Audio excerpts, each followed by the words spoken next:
Entry declares Clementiana unfit to rule and deposes her. At the dwarves' house, they notice Andrew's weird behavior and come to the conclusion he must be under a spell.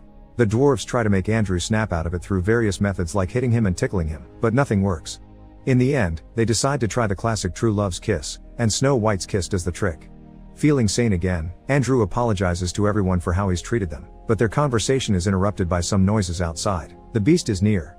Thinking this is her fight, Snow White runs out alone and locks the door behind her to protect her friends. She ends up bumping into Clementiana, who turns out to be the master of the beast. This reveal makes Snow White finally understand that it was the queen that killed her father. As Clementiana sends the beast after the princess, Andrew asks the dwarves for a key and leaves the house, also locking it behind him. Fortunately, the dwarves have a spare copy and get to escape as well.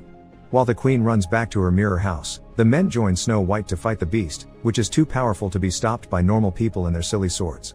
During the struggle, Snow White accidentally drops her dagger, and the dwarves toss it back to her so she can use it on the beast.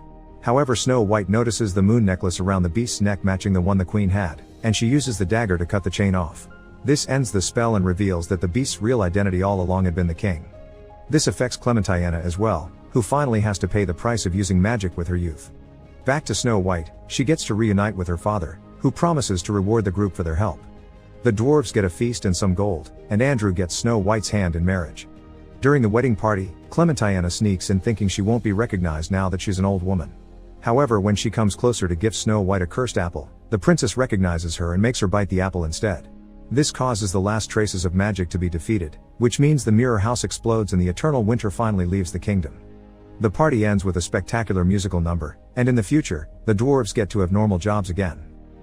Make sure to subscribe and turn on notifications so you can watch more videos like this. Thanks for watching.